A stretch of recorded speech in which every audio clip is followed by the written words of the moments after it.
Kelihatan ya? Baik. Assalamualaikum warahmatullahi wabarakatuh. Selamat pagi.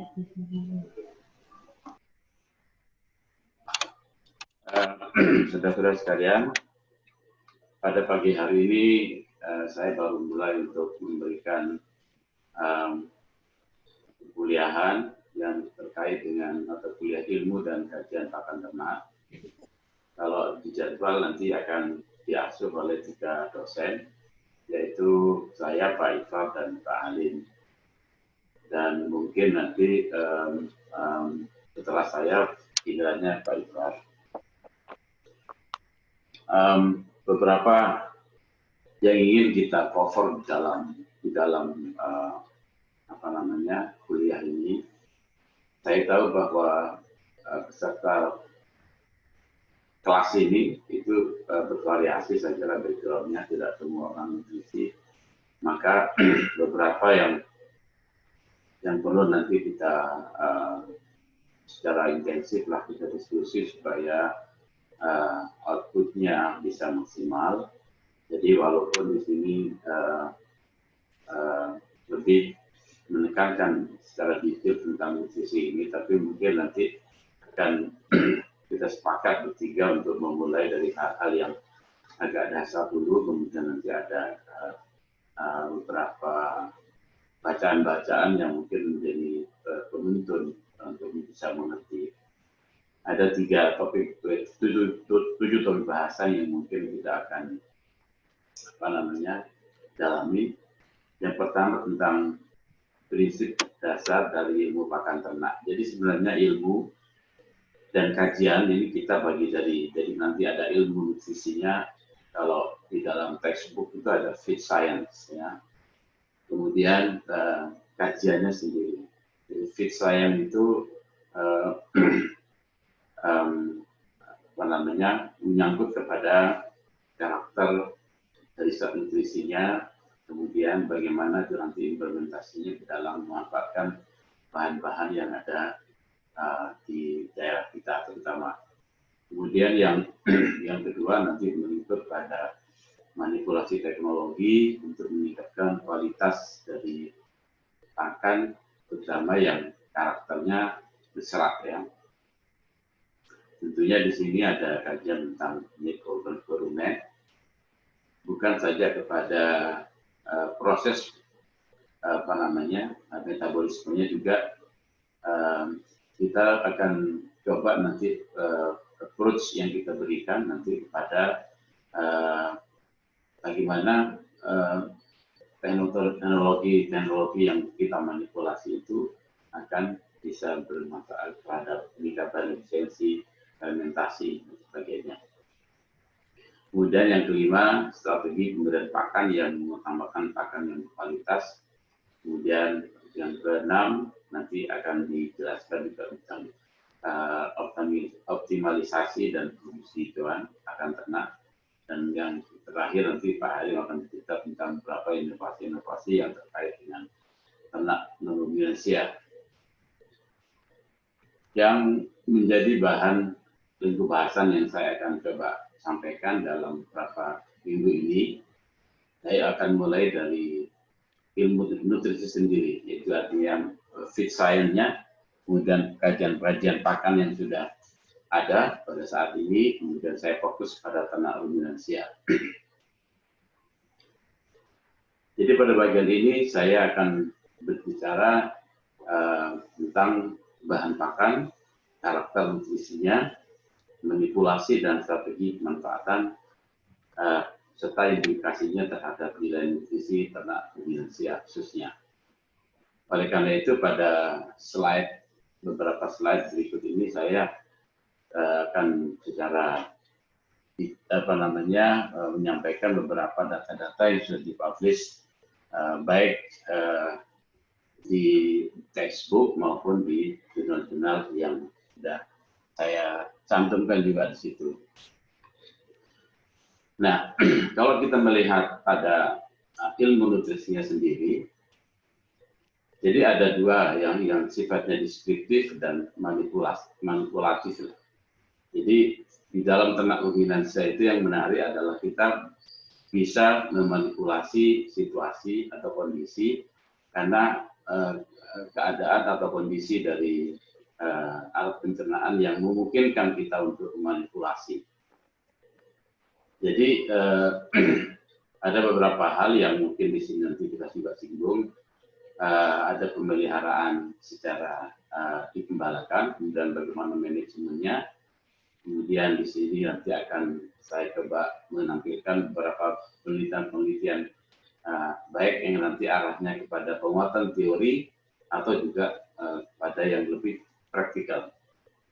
Kemudian ada data produksi hasil penelitian pakan yang ini nanti akan tercermin dari teknologi yang memanipulasi teknologi apa yang kita terapkan sehingga ini akan nampak dari hasil-hasil itu produksinya akan kita bisa lihat.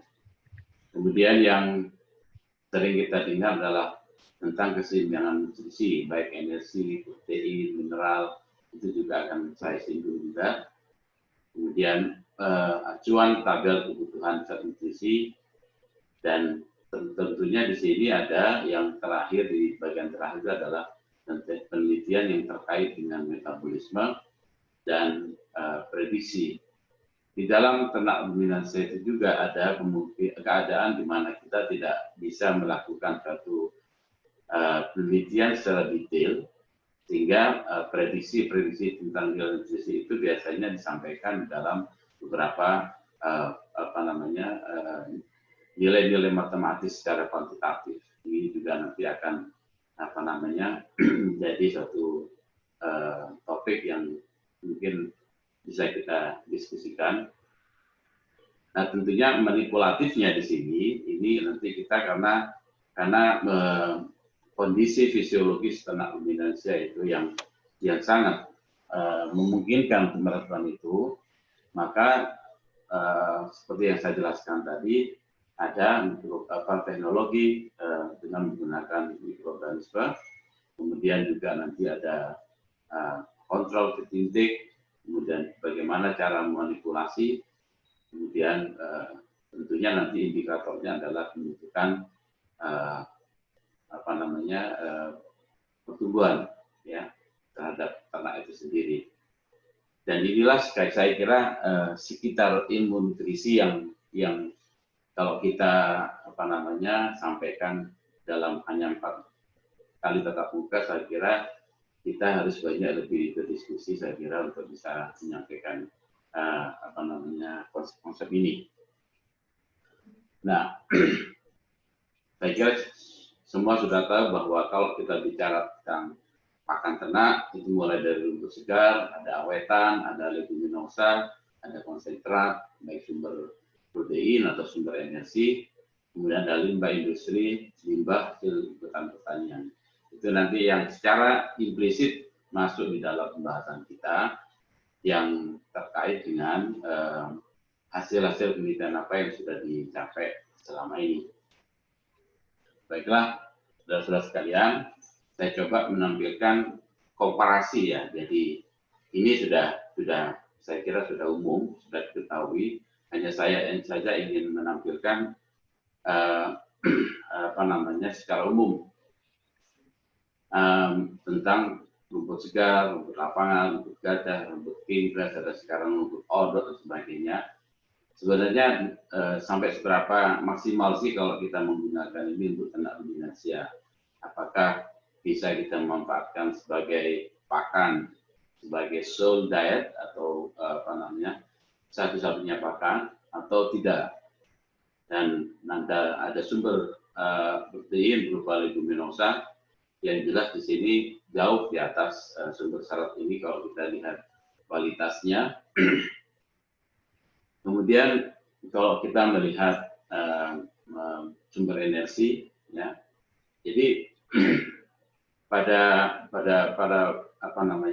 tabel-tabel ini juga saya hanya ingin menyampaikan data-data ini. Kemudian kalau kita melihat publikasi dari salah satu textbooknya yang dipublish oleh FAO, itu David McNeil, jadi University Queensland itu detail lagi, banyak lagi bicara tentang apa namanya pakan dari terutama untuk ternak sapi perah yang ada di Indonesia. Kita melihat di sini bahwa kemampuan dari pakan-pakan kita itu dalam supply protein itu tidak akan lebih dari kecuali untuk tepung ikan ya. Tepung ikan itu mungkin bisa di atas 40% proteinnya. Tapi kalau yang bahan-bahan lain itu mungkin sampai 20% saja. Sehingga di sini kita harus bisa memilah dan memilih juga seperti apa sebenarnya bahan-bahan pakan yang kita punya ini harus kita gunakan sebaik-baiknya supaya tidak hanya pada level produksi yang kita pikirkan, tapi bagaimana dampaknya terhadap lingkungan, ya. Karena sekarang isu yang kita hadapi adalah isu tentang produksi metan, yang ini menjadi hal yang besar sekali di dalam proses produksi ternak kombinasial. Ini dari kemudian kalau kita lihat, jika saya bisa menyimpulkan ini kondisi yang secara umum kita punya, bahwa sumber seratnya itu antara 8-10%, proteinnya, digestible energinya hanya 2,2 sampai 3,3 kalori, kemudian NE-nya 2,2 sampai 2,7, kemudian leguminosa itu seperti kita lihat di tabel antara 18 sampai 24, kemudian untuk konsentratnya, ya ini adalah data-data yang secara apa namanya secara real kita dapatkan di lapangan. Nah, kalau kita melihat apa sih sebenarnya dari data-data itu, kita menggunakan satu kriteria tentang pencernaan. Ini ada pencernaan in vitro, apa namanya, X-nya itu adalah konsentrasi protein, E-nya adalah pencernaan bahan kering in vitro. Jadi dari kemudian yang bawahnya juga, jadi ini adalah satu hubungan yang linier yang kita lihat di sini dengan apa namanya tingkat kekerabatan atau yang korelasi yang cukup tinggi, saya kira.